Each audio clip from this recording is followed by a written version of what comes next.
Hello, everybody. Thanks for being here. Everybody in the live stream as well. My name is Marcelo Bucater, drum department chair here at LACM. Super excited for today's masterclass. We have our friends from EVANS and Sensory Percussion here with us.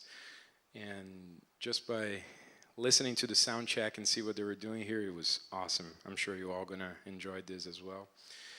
Without further ado, I would like to introduce Patrick and Max Jaffe to you guys. Thank you so much for being here, guys. Yes.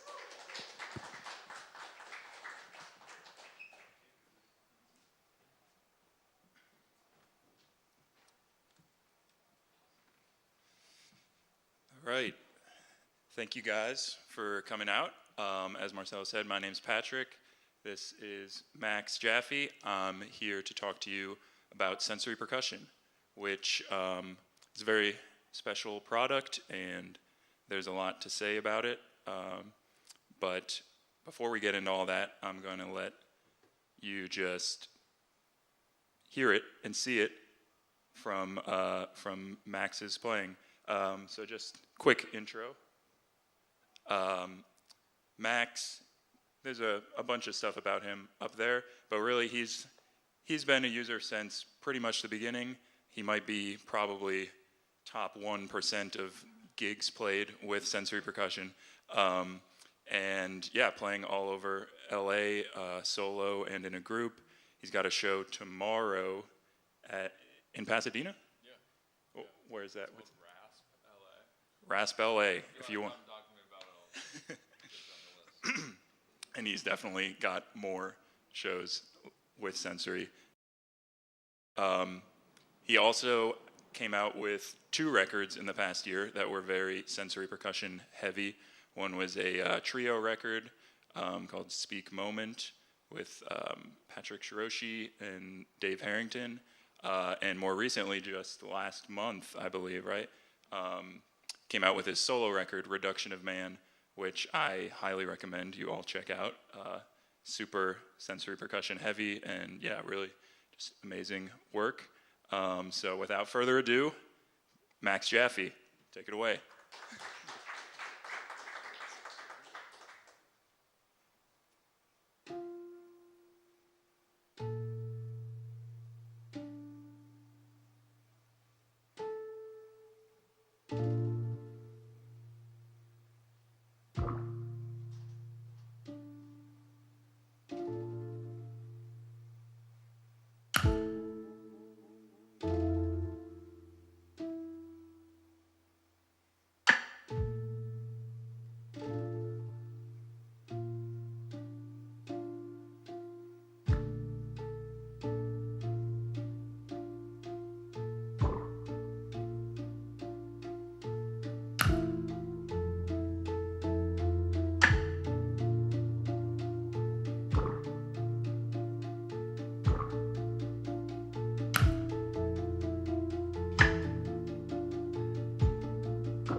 Give it up for Max Jaffe one more time.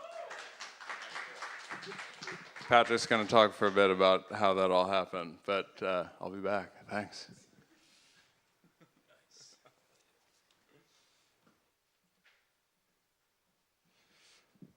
Okay, so yeah, I'm gonna get into a bit of the details of the system, how it all works.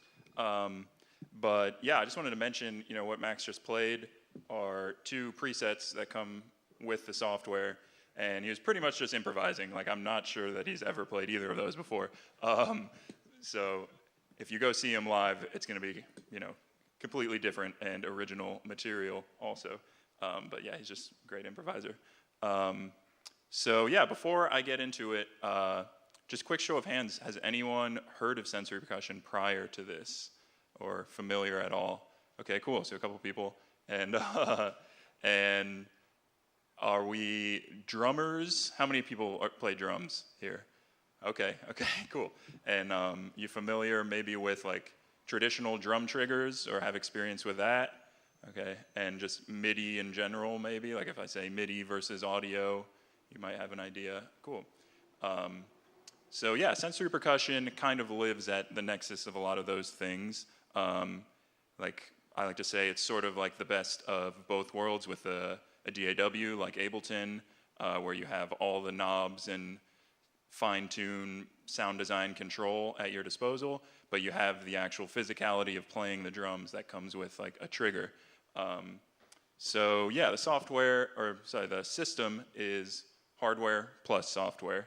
Hardware being the actual sensors themselves, and the EVANS portal, which is the audio interface that they're connected to, which connects to the software on your computer. So yeah, a little bit about the signal flow there and how that works. The sensors kind of look like traditional triggers, but they pick up a lot more information about every time you hit the drum, just a lot more information. Because they actually work like a guitar pickup. There are magnets in the sensors that detect the vibration of the head, because the system comes with a bunch of really just tiny metal dots that you put on the drum head underneath the sensor. So just like how a guitar picks up the vibration of a string above the magnetic pickup, this detects the vibration of the drum head, which is really a completely different way of translating acoustic signal to electronic than traditional triggers. So there's just more information about each hit. So, with a traditional pad, you might get 1 to 2 zones, and you might have velocity sensitivity. This splits the drum up into 10 different zones, as you might have noticed. Let's see.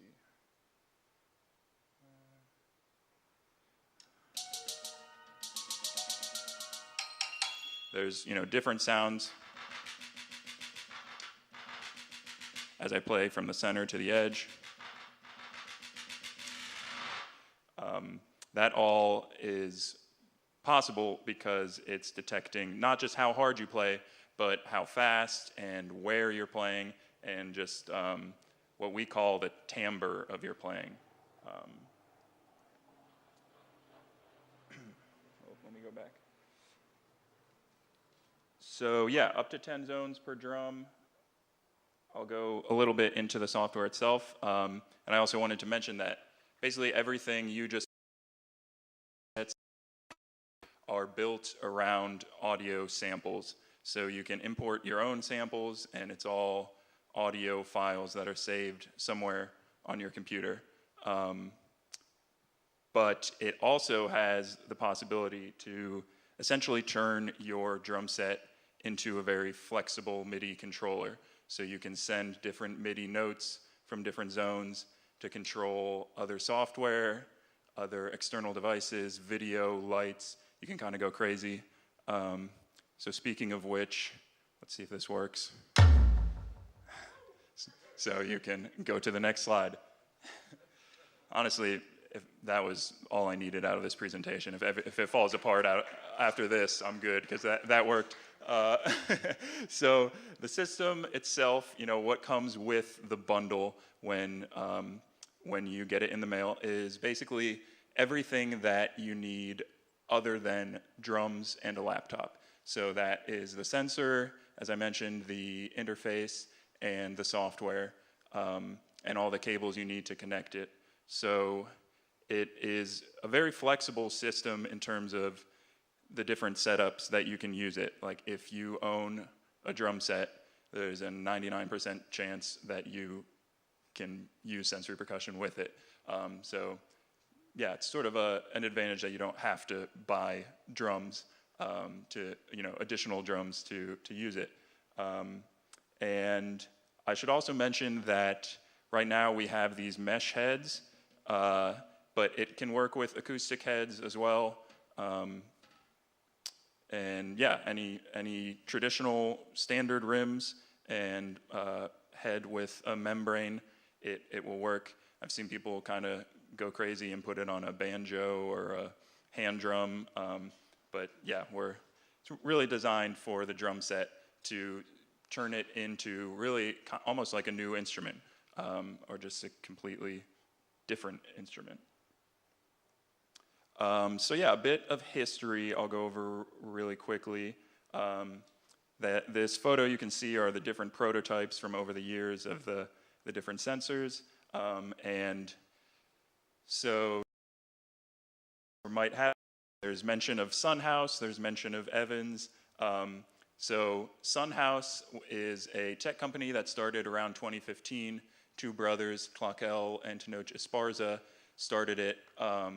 And it was really Claquel's baby. He's on tour right now in Europe with this band called Dark Side, using sensory percussion in some big venues.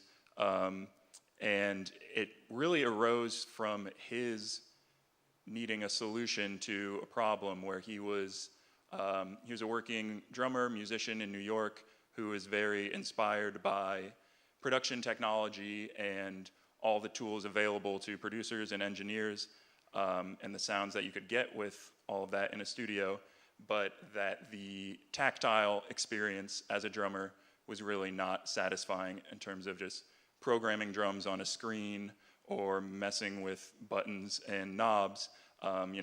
All the years of honing in the instrument and playing, different parts of the drum to get different sounds kind of becomes irrelevant when you start to go into, hitting pieces of plastic. So this was came out of a need to solve that problem for himself, and it just sort of evolved from there. And yeah, personal history, I was a user and got it around 2016, 2017.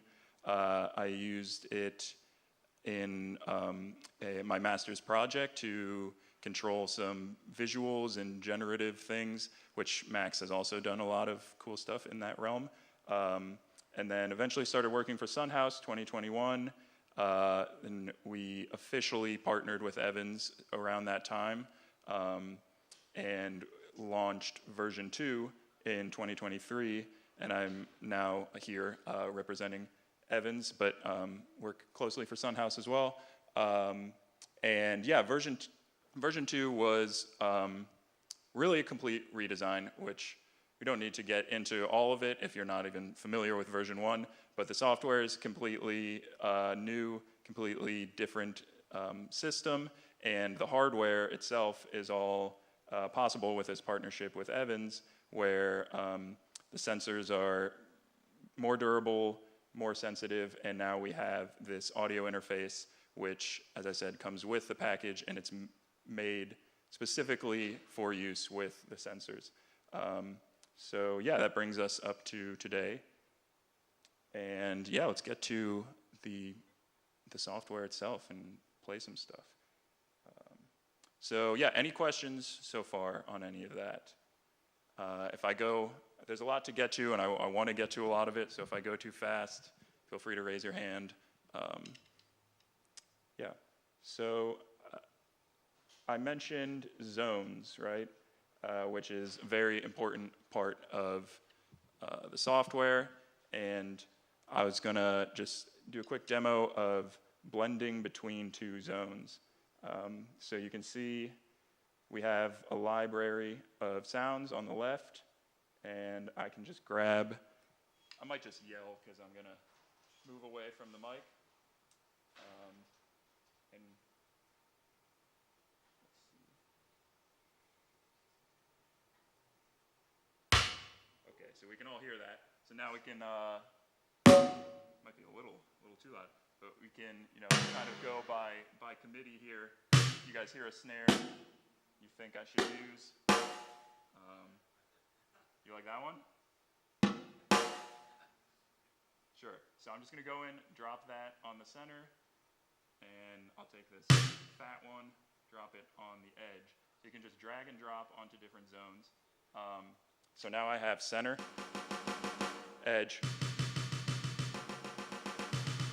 right? And it's going from 100% center sample to 100% edge sample.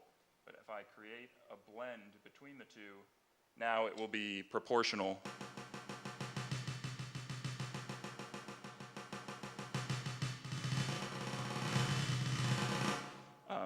So yeah, the zones are pretty important, but they're sort of flexible and malleable, and there's not necessarily always a distinction between them.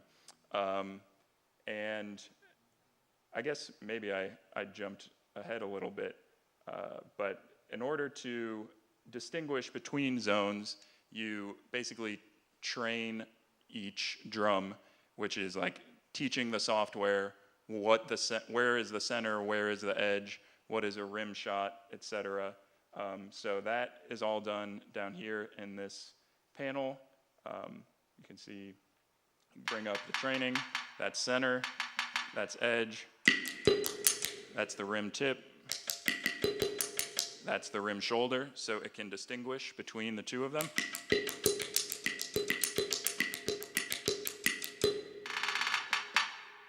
And right now, so that's just 4 zones, center, edge, rim tip, rim shoulder, and you can really get a lot out of just that.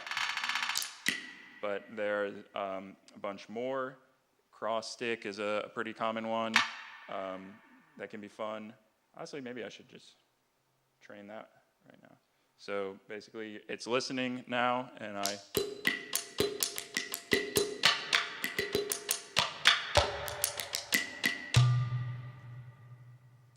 So now we have cross stick available as a zone, and it gets pretty crazy. You can have like stick shot as one. You can play the shell of the drum. Another cool one is the rim of the kick. I'll show some stuff with that later. But that is really a fundamental part of the system, and that's really what separates it from other existing technology, is that there's, once the signal gets from the sensors into the software, there's a machine learning algorithm that allows all of this training to be possible. And it pretty much makes everything that I'm about to talk about, that's what makes it possible. So yeah, I can actually stay on this kit. This is a preset called Electrocat Drums. This is from a sound pack we released that's like an additional sound pack that is free to all users. So it comes with a library of sounds, but we're constantly adding new ones, and once you have the software, you have access to all these sound packs. And so this is the play view. That's what we call it, where it's pretty limited in what you can do actually intentionally. So this is like if you're performing, you don't want to like delete anything or do stuff like that, but you can, here you have your different layers, hat, tom, kick. You can adjust the levels, and then there are some effects macros. So let's see, turn up the delay, reverb.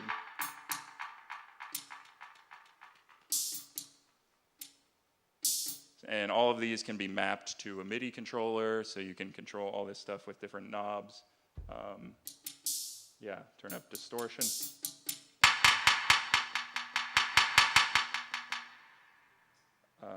And then we have 3 different views, I should say. That was play view, and there's edit view, which is all the same sounds I was just playing, just a different view.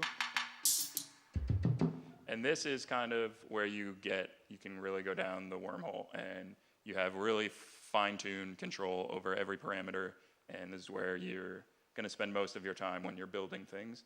And the final one is mix view. It's basically just the faders are vertical, and it looks like a mixer, and you can adjust all your levels across the different sounds that you're playing at any one time. So yeah, one cool thing about this preset in particular, I'll show, is the idea of sequencing. So this, as you can see, there's 4 samples in a sequence.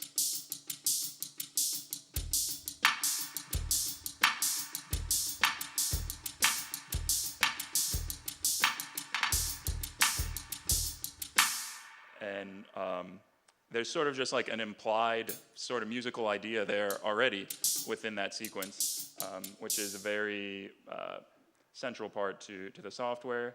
So you can change it from cycling through in order to cycling randomly. You can do a lot of stuff with sequences, which brings me to this next preset. I won't go too far into it, but we have chords on the rims. So that's a sequence of 4 chords, right? And then that sequence itself is within another sequence.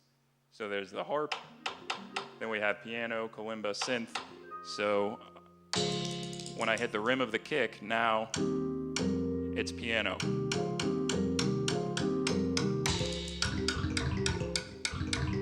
So I'm moving to the next step of the sequence and getting some sort of song structure by having one drum control another drum, essentially.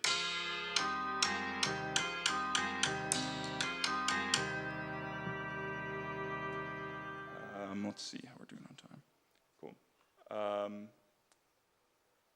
This is another fun one that is actually borrowed from a Sunhouse artist named Ben Sloan, who came out with a solo record using sensory percussion and has been doing lots of cool things. And this is part of what interested me initially in sensory percussion, is sort of expanding the emotive capabilities of the drum set, because people don't necessarily want to just hear an hour-long drum solo set as much as I wish that were the case. But so I was always kind of jealous of vocalists or other people who are kind of directly more able to, you know, make people feel something, make them laugh, make them cry, what have you. But now you kind of have that access, which is true with you know, any SPD or MIDI pad. But with sensory, you can kind of go beyond the sort of gimmicky aspect of, you know, fart sounds or whatever. Anyway, so this is a vocal. What are we doing? What are we doing? What are we doing? What are we doing? What are we doing? What are we doing? What are... Which is just one layer that Ben used in the context of another song and recorded that. I always thought that was fun. And yeah, so everything I've gone over so far is sort of like, it needs input from the drums to, you know, have sound, but there are aspects of it that where you can sort of create like a backing track type of thing, and a lot of that is possible with this metronome. So let's see.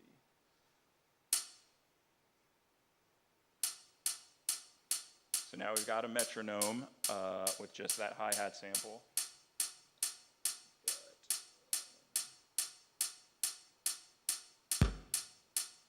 If I throw a bunch of samples in there.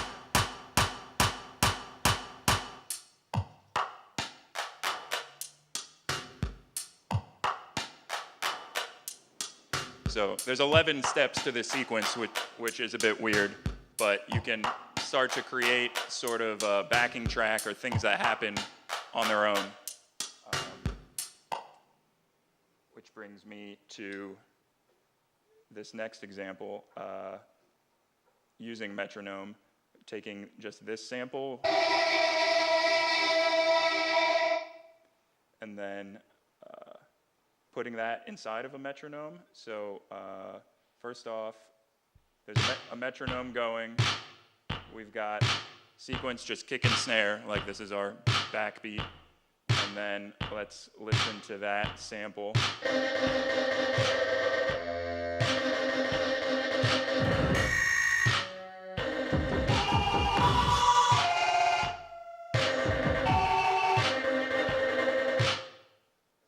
Then turn the metronome off, you know, it stops.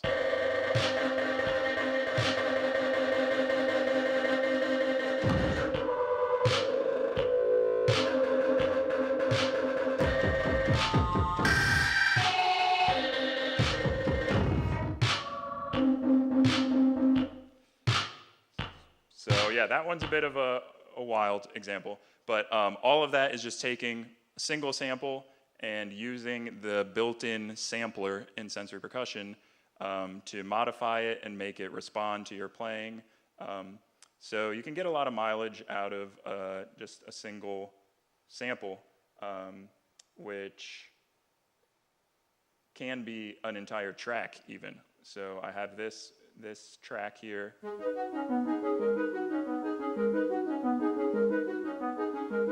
It's like a 7-minute track by this composer, Mark Isham. Gets super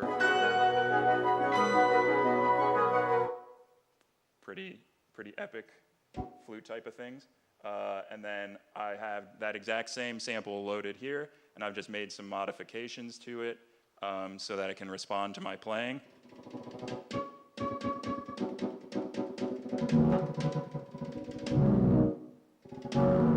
So like the louder you play, the longer the decay. And you can see this filter cutoff actually changes as I move from the center to the edge.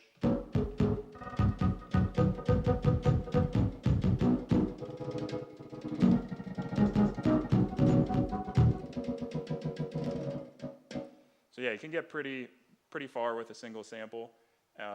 And then, yeah, on that topic of remixing and using outside samples, let's see if I can remember how this works. But this is a remix kit. I don't know if anyone's familiar with Caroline Polachek. She's a really cool musician. So she's got this song called Dang.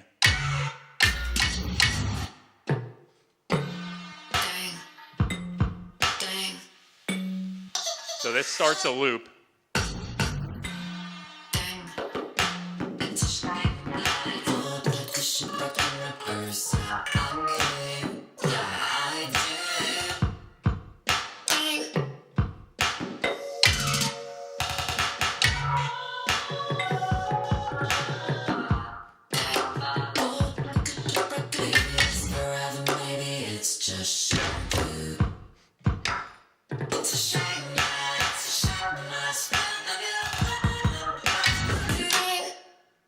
So that, you know, there's a lot of possibilities with thanks.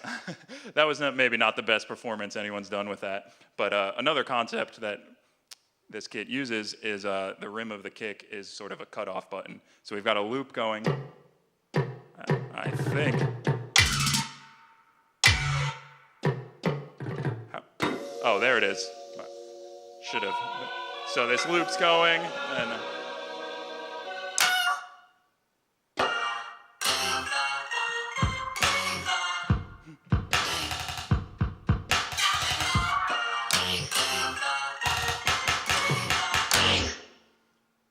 so yeah, that's just another example of cross control. But I've probably played and talked too much and would like to get Max back up here to give you some more context. And yeah, Max is also, you know, has given master classes himself and has experience both playing and talking. So if you guys are into it, we might just like make some stuff on the fly, or yeah, see how it goes. But I'll let him take over. Before we dive much deeper, are there any questions up to this point? Yeah. So on the tom, for example, or the snare, any of those surfaces, how many different sounds you have? Like on this current kit, or how many sounds are possible? Probably if possible, yeah. Well, there's the 10 different zones, like, but I also, and you were mentioning how the training was mostly focused on the center, the edge.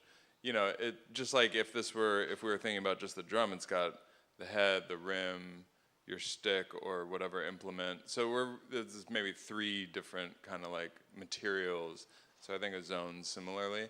So you can do 10 different, really specific kind of things. You might have 10 different samples on those 10 different zones. You might have 10 different sequencers on those 10 different zones. And we've seen the sequencers like are not, I don't think there's a limit on how many steps. It might be 999 or something like that. So, and I don't, maybe a similar limit on the amount of sequencers you could have. So it's pretty limitless. But like, there's also a musical question of like, is that, you kind of need some constraints. That's kind of where the music happens. But it is, it's pretty endless. Yeah, and I'll just say on that topic, cool thing about sensory is that you can take a single sample and just control the pitch or control different things about it based on your playing, so it can sound like, it's not just the same thing every time, is really the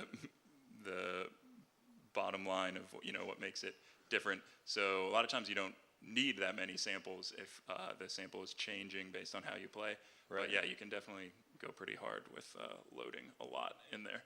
Yeah, I have done stuff that's like kind of the opposite of like how far can I take a single sample with various effects maybe that are drum specific, or it's velocity sensitive, or like the pitch might be velocity sensitive rather. So that might all just be with like one bongo sample or something like that, and then just like really stretch it, and then that kind of feels more like integrated as an instrument. And also I get lazy with like clicking and auditioning samples, so I'm just like, this is good. That might be a good segue to. I think I saw one more hand. Was there another question? Yeah.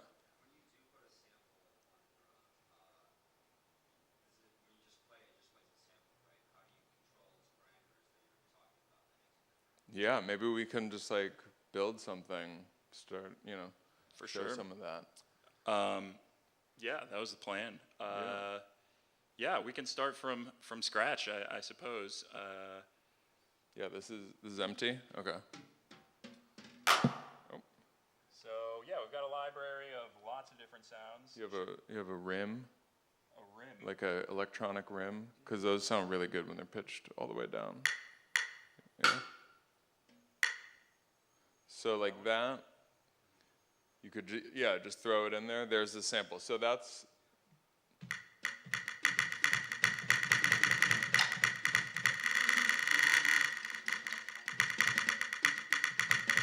So all the inputs from this bottom panel here are going, my bad, are going into, just this one module here. We could start to manipulate it more just based on, let's say, like the timbre, like center to edge, for example. So we could take this and put it in a snare drum. So now we've sort of limited what hardware it's listening for. And let's say we want to do something where, as I move from the center of the drum to the edge, the pitch goes up. So we would like right click on this, new assignment. It's called timbre, but another way to think of it is location. Center to edge. This is going to be, so center is going to be -48, edge is going to be, so I might do something like that. Make this 0. Oh, good call.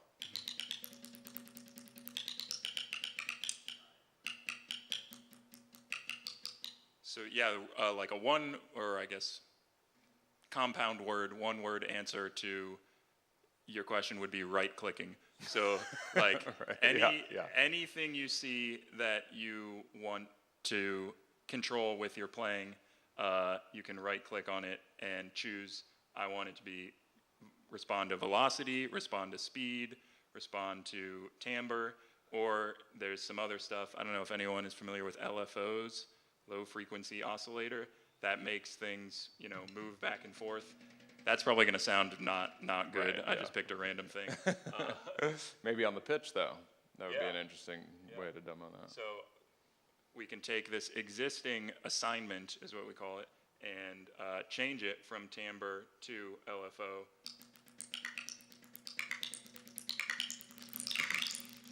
So I'm nothing really about the amount of attacks it's receiving, that's what I'm in control of. And then it's like the LFO is now in charge of that pitch change.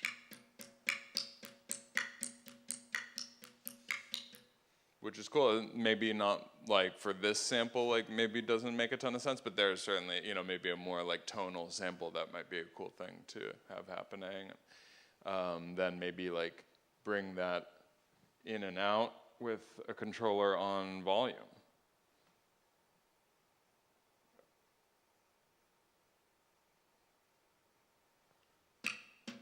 So you can see the fader kind of bursting up there.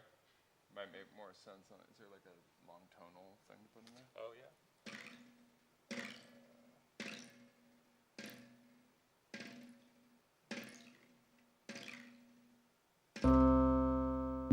Yeah, maybe just replace it with our rim. So we can take this sample that we've made these adjustments to and just drag one in from the library and just replace it. Yeah.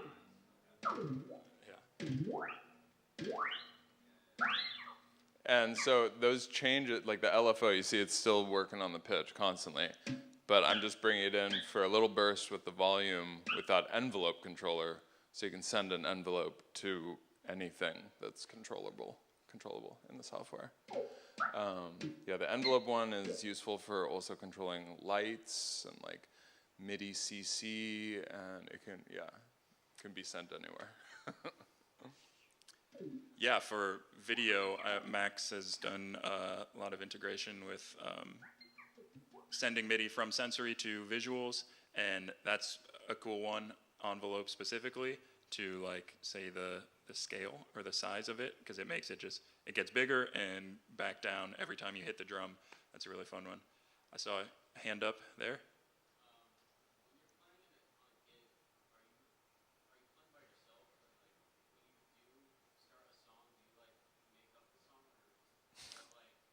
It's a great question. I tend to, when I'm playing on a gig, I have solo gigs on occasion, and that's like a whole different consideration, and then I'll be improvising with a trio or something. And so for those kind of situations, I do start with an acoustic drum set as my sort of home base. And and then I've come up with more of my own presets that try to just like augment what's already there.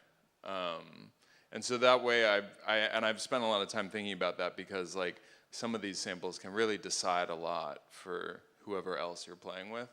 And especially I do a lot of gigs where it is improvised. We show up, we're just in the moment. And so I've developed a bunch more kits that are like more percussive leaning and expanding what's already beautiful about the drum set. And then my solo sets might be more where it's like bass lines and like sections and chord changes, and that's kind of where I've landed with it. I do have a group where it is more of an arrangement tool. I'm in a group called DAWs, and we put out a record a couple of years ago where sensory percussion was like 50-60% of what you're hearing at any time, and that was like, I'm doing sections, but we rehearsed as a band for a while, like with that as sort of a writing tool. Yeah, great question. Yeah, so I keep wanting to go off on tangents. There's many tangents, as you can tell, in this software. But yeah, that does sort of get into like just how flexible it is, or how many different uses there are. Some people use it just to send MIDI, like aren't triggering sounds at all, and using it to record that MIDI as a performance and then edit it later, or just, control visuals, stuff like that. And then there are other people who maybe are just like E-kit users who just play drums and maybe aren't as technically savvy, but they just want more realistic, responsive drums. And we have tons of presets that are, to serve that purpose as well. And that's all, as I mentioned, audio sample based. So we could get into some of those, or we keep building. What do you think? You want to build? Yeah. Yeah. Ableton users? Cool. So there is an Ableton plugin for this as well. And you can like record your sensor, like the sensor data as an audio performance, and then continue to tweak your set in the plugin, just like leave what you tracked looping, and then you could just keep going in there and like digging around and refining your kit without actually having to like keep playing. I've done stuff like that too. Like it's really convenient if you're already an Ableton user. For sure. That's kind of just a better version of what I described of recording the MIDI, is recording the actual sensor audio, which is like these are microphones, and you record the sound of your sticks hitting the drums and the heads, which musically is not that useful. It doesn't sound that good, but all of the information about where and how you played are in those tracks. So then you can, as Max just mentioned, you can go in, and if you just nailed your performance but you didn't have your sounds ready, you can go in and tweak those sounds for months. I do that a lot, and that was a big game changer when Sunhouse released that. But we're gonna hear Brooklyn Vanguard, which is a well, did you have a question on what I was just talking about? Yeah.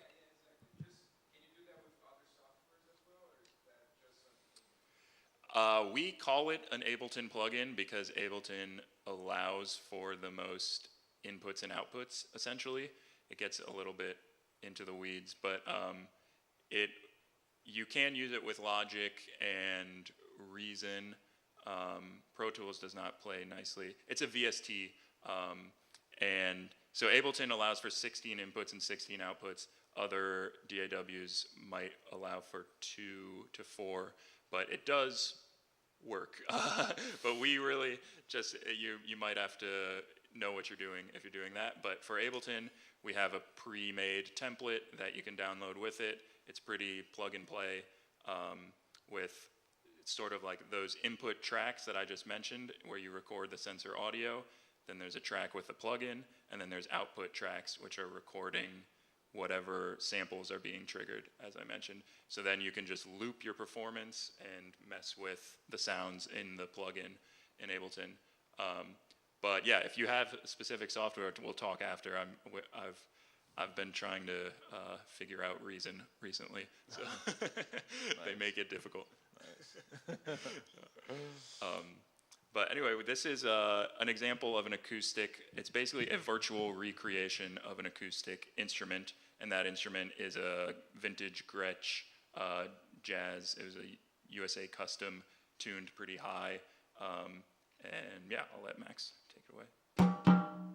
Yeah, it was.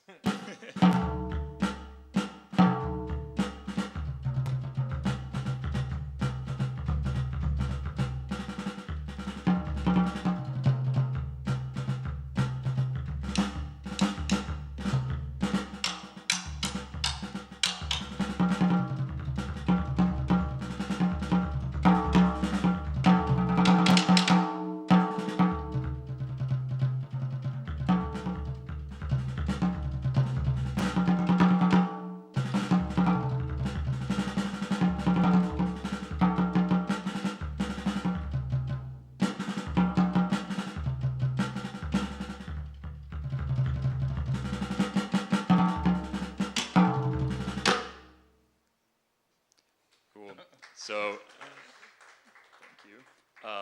So that's sort of a good example of like the number of sounds you can have, because basically we sampled each zone at like, I think 10 different velocities. So that's, kind of what makes it sound more realistic. Like I especially love the rack tom. If you play some like rim shots and stuff, I don't know, I really like that one.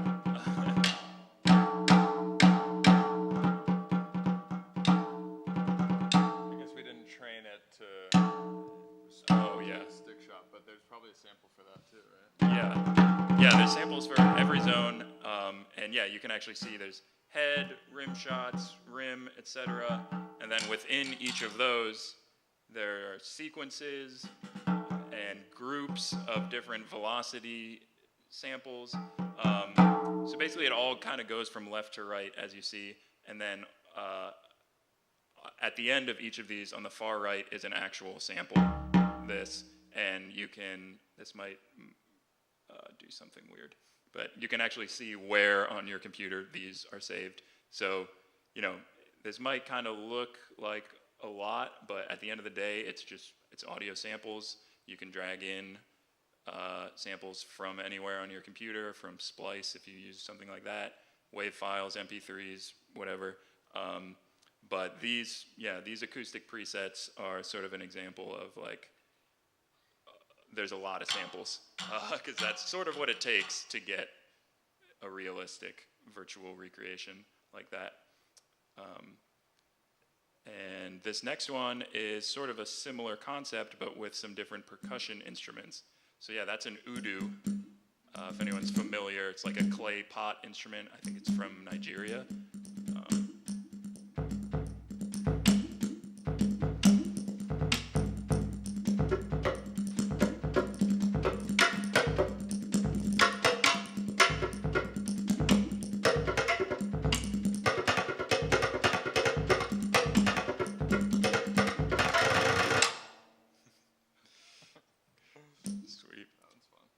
Yeah, so that one, this are just, a couple examples.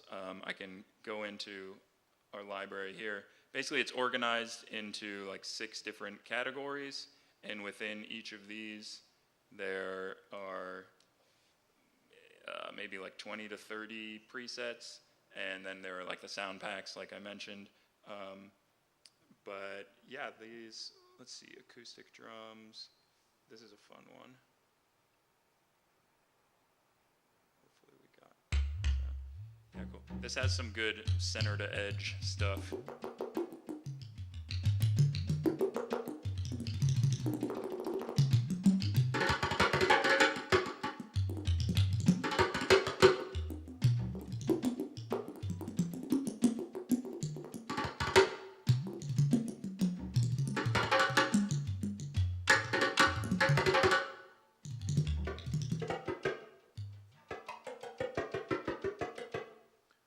Any drummers want to try? Yeah. First hand I saw. Yeah, for sure.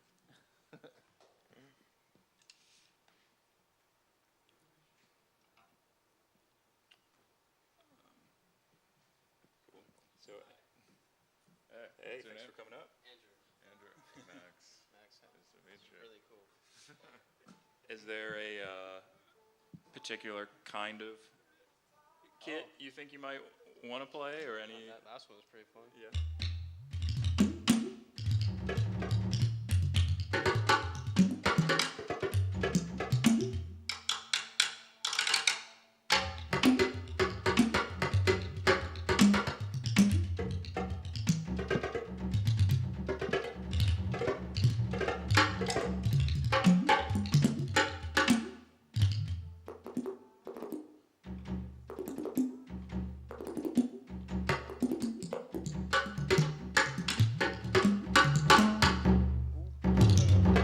I'm turning up the distortion as he's playing, or delay. So now you can hear. Whoa. Yeah. Do you have like a reggae kit? Yeah. That'd be cool. Yeah, like a dub. He asked if there's a reggae kit, which there And I have a question. Yeah. Is there a way that Andrew could change the mods while playing instead of you on the mouse? Oh, funny you ask. Yeah, of course. Really, it's, again, right-clicking. So we can right-click on that delay, for example, and make an assignment. What drum should, let's try the snare. And so now it's listening to velocity. So if you play harder, you'll get more delay. And you can adjust the range. So now it...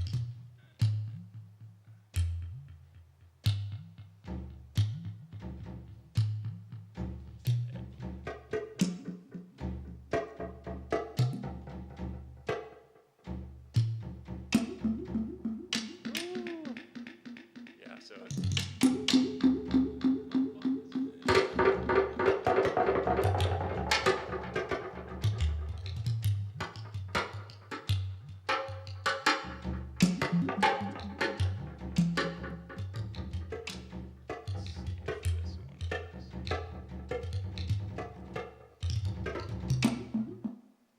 try that. Yeah.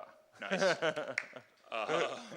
So I was just because you asked about reggae, this is like more dub, I suppose, but it's a version of that same Brooklyn Vanguard kit you just heard, but with a bunch of effects applied and stuff like that.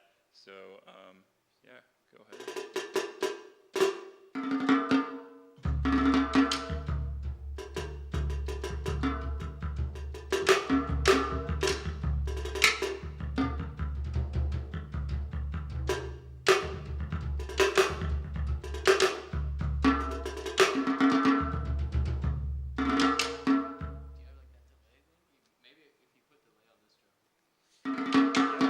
So yeah, actually, what we were just manipulating is like a macro, we call it. So it's like one knob that affects a bunch of stuff across all the different drums. But he just asked about adding it to one drum in particular, so we can do that. Can you go ahead and play that actually? Cool. So when he plays that, you can see the signal, that like blue bar kind of tells you like what sounds you're actually hearing. So yeah, if you keep playing, so just add an effect, and where's delay? We've got a bunch of delays.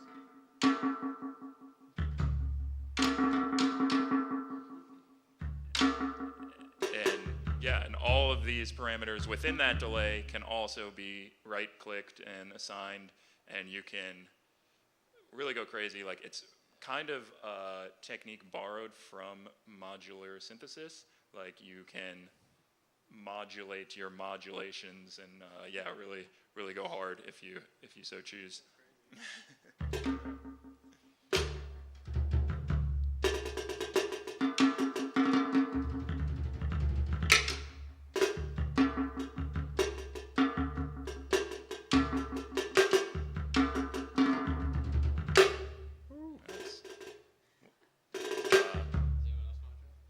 Anyone else want to try it? Come on up. Nice job, man. Yeah, Thanks for coming up. Clap it up. Yeah.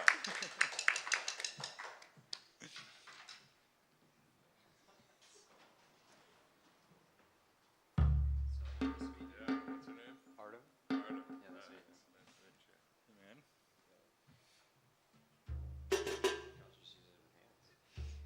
You can use it with your hands. yeah. I've seen it. I did, Max yeah. does a little bit of that sometimes.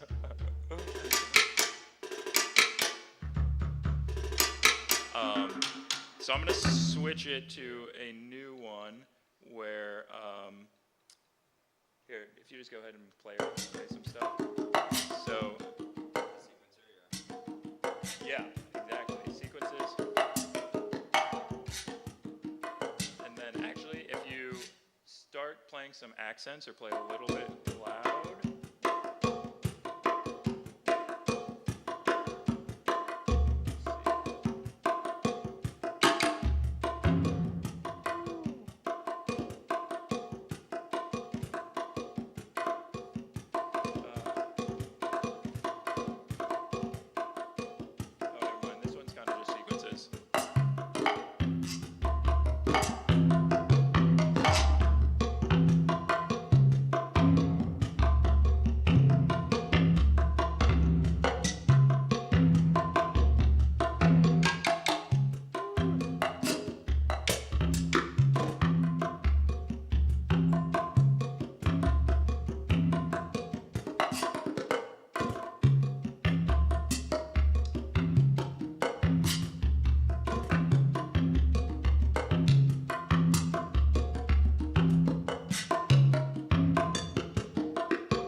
as you play more accents, sorry, I was had to set that up.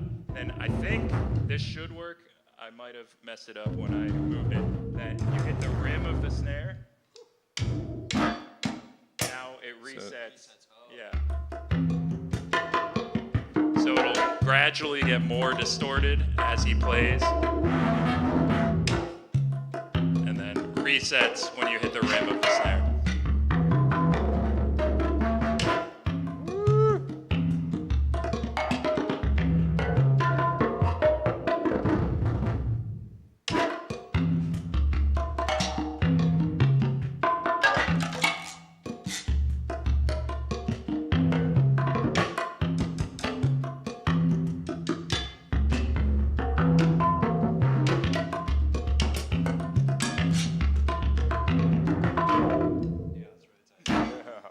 Nice. Awesome.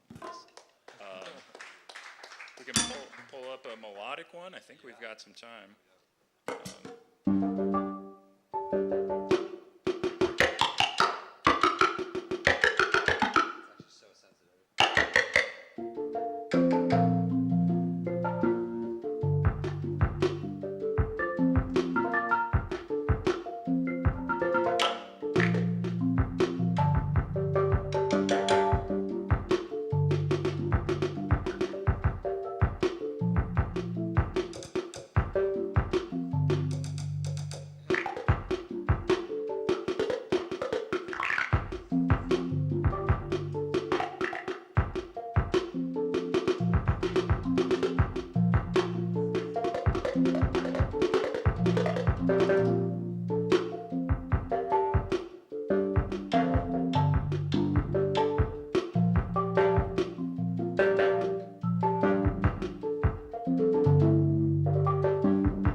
Yeah.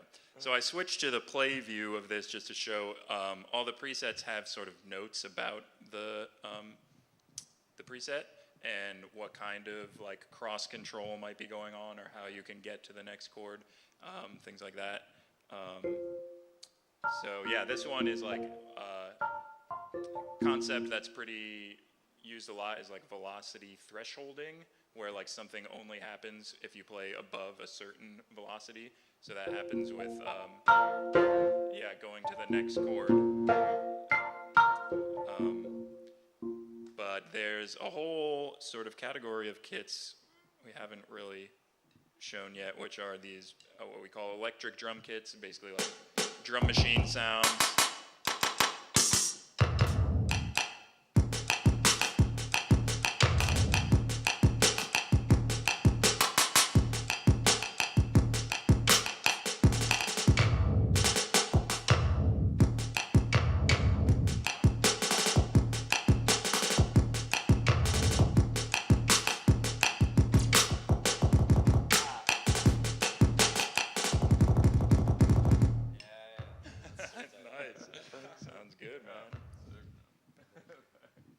Anyone else that wanted to come up, or we can we have a couple other things to get to. But This is super fun, actually. Great, thanks for coming up.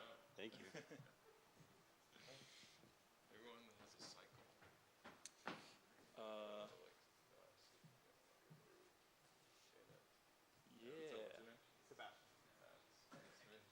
Hey.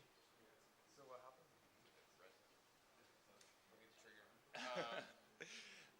He just asked what happens if you hit the reso, which I think maybe someone's asked that before, but it's not a zone that you can train by default, but really the software, the training is kind of a hack, so you can say I'm training the rim, but then hit the reso head, and it will learn that.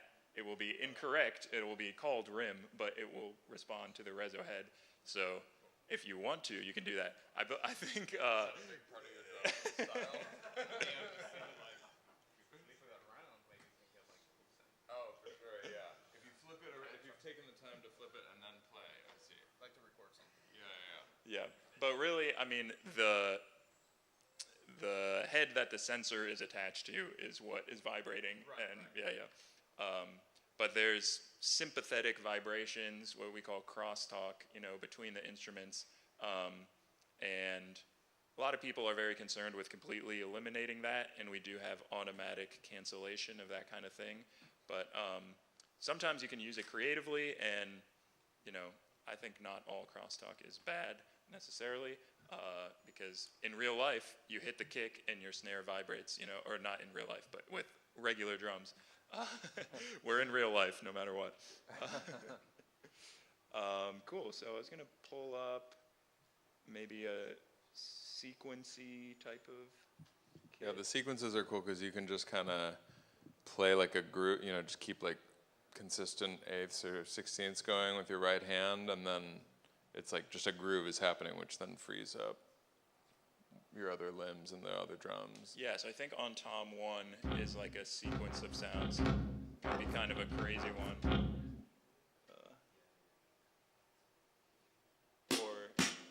Or you tell me what kind of sounds you might want to play.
Nice. Yeah, he's playing, the shell of the drum, which is registered, but it's coming in as one of these other zones because we haven't trained that. But just to show you, now it's listening and waiting for you to play the shell. So if you do that, now it's like slowly, filling up this bar and learning what the shell is.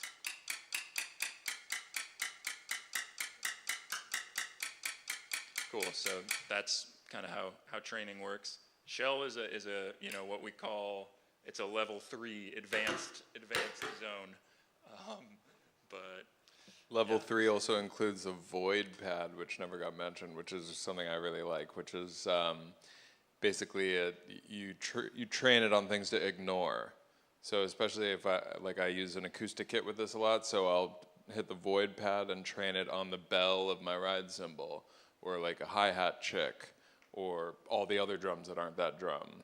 And just so that it knows, if I hear ride cymbal bell, don't treat it as sensor data. Mm-hmm. Yeah. Cool, man. Thanks for coming up. Thanks. Yeah. Sweet.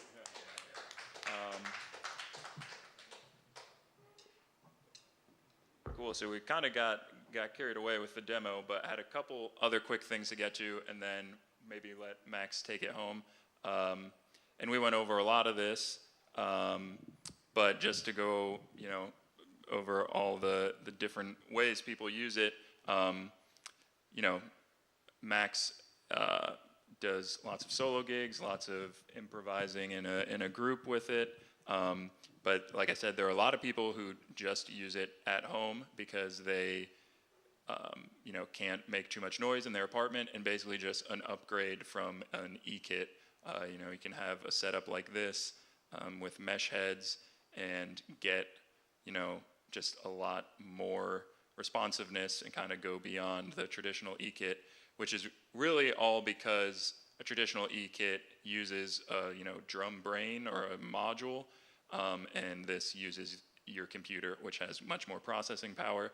And I personally like that, I already know how to copy and paste and do all that stuff. I don't like holding shift menu and having the tiny LED screen and stuff like that. But to each their own. And yeah, some people, there's an artist based in LA who, his name's Joris Daniel, who does a lot of scoring for video games and like Foley sound design and really interesting stuff that is like not a traditional musical performance, using all those techniques we kind of just went over.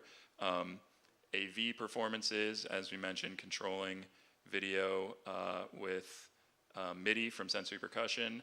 I use Resolume for some of that with video. There's also Max MSP I'm pretty familiar with, and Max is a big touch designer user. So basically anything that accepts MIDI you can control with your drums via Sensory Percussion. Yeah, and these are just some resources. We've got user manual, some pretty in-depth tutorials on YouTube, and at least Sunhouse-wise, we're very easy to reach and responsive via any of our socials or user support, which is on our website. And this was very important to hit for everyone who has attended. We're extending a discount code for 10% off. That's Sensory LA. So yeah, feel free to write that down or take a picture. Definitely want to take advantage of that. And this was actually kind of news to me that it's on all percussion items. So yeah, hopefully you guys feel like it was worth coming at least for that. Yeah, so that's sort of the end of the presentation, but like I said, I'm going to let Max take it home and maybe get a little bit more into his history, and we didn't get quite into how he arrived where he is with sensory percussion. But any questions? Yeah. So the sensory percussion kit comes with 3 of the sensors. How many can the one interface support? That's a great question. I should have said that. There are up to 7 at once. There are 7 inputs for sensors specifically, and that was kind of a redesign. They went from XLR inputs to these 1/8" jacks that are smaller. So yeah, as you can see, I don't want to mess with it too much, but we have the EVANS portal here is a pretty small interface. But you get 7 sensor inputs. There's 2 XLR or combo jacks, which can also take line in. And that's a really fun use of it, is connecting a vocal mic or a guitar or whatever and sensors at the same time. And actually, I should show that. Oh, nice.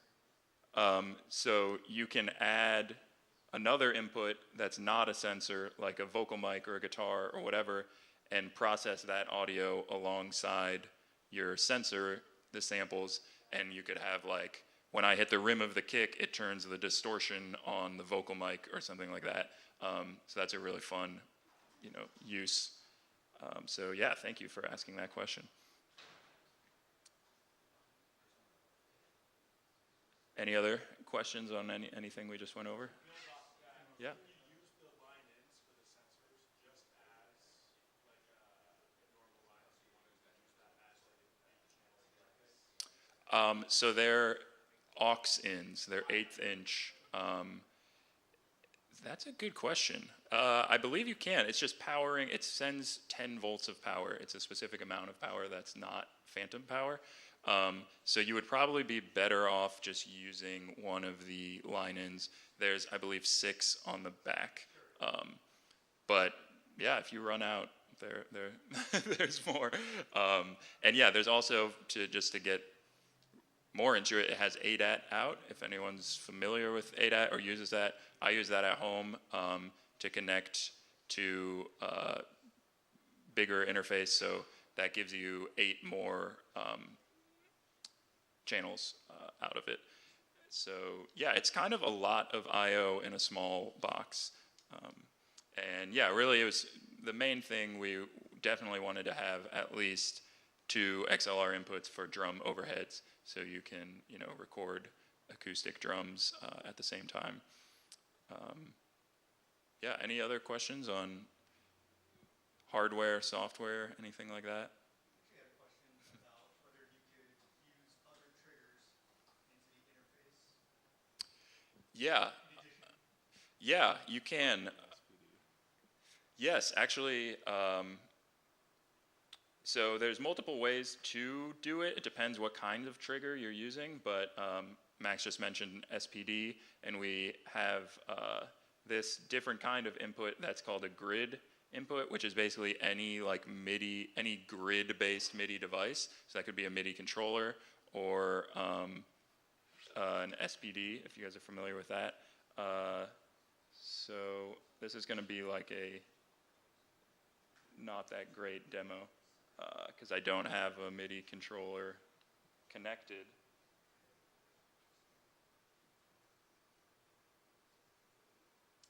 But so I've got this grid input that's responding, so you can pretend that I'm pushing buttons or something instead of clicking. And then it's sort of the same way as like what we were just doing for sensors.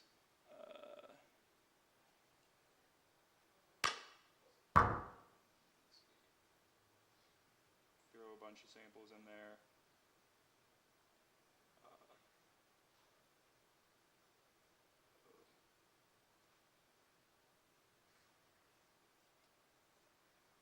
And it's actually not that easy to do it without a MIDI controller connected, but you can imagine basically it automatically maps these different samples to the different pads on your controller. And then the other way you might want to use it if it's not sending MIDI is like from your drum brain, like I just mentioned. If you want to use the audio from that, then you would connect it into the line-ins or as an analog audio input. Cool. So we did kind of skip over your Max's bio, and he's a wealth of information when it comes to all this stuff. But you should just look him up. Yeah, that's fine. I'm totally happy with that. He's always, doing cool stuff. The crux of it is that this has been sort of guiding me through all the most interesting artistic stuff I've done in the last 10 years. Starting with SPD and samplers, and I'm sure all of us drummers have tried different things, mimicking like an 808 clap sound or all that kind of stuff, and got into contact mics, all that, and have known Talakael for a really long time, just from Brooklyn drum circles. Used to live in New York, and he showed me a prototype, and I was like, wow, this is going to change the face of contemporary music. Where do I buy it? And at that point, it was Kickstarter. And and that's the shortened, sweetened version. Sweet. Yeah. And honestly, my story is kind of similar of I wasn't that familiar with Ableton or other production techniques or gear at all. I just played drums my whole life, and I thought this looked cool. And this really was a gateway into all of that other stuff. So you really don't have to, know your ins and outs of MIDI and production and all that to use it. Using sensory is how I learned really what compressors do or how to properly EQ stuff, because I was just coming in from drums exclusively, So it's been total mind opener and gateway opener, yeah. Cool. You want to maybe take us home with a quick, this is a melodic one.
Give it up for Max Jaffe one more time. And thank you guys for coming. If you have any other questions or anything you want to say or ask, we'll be around after. And yeah, thank you so much for having us. Thank you. I saw you building up. I was like, right, turn up the distortion.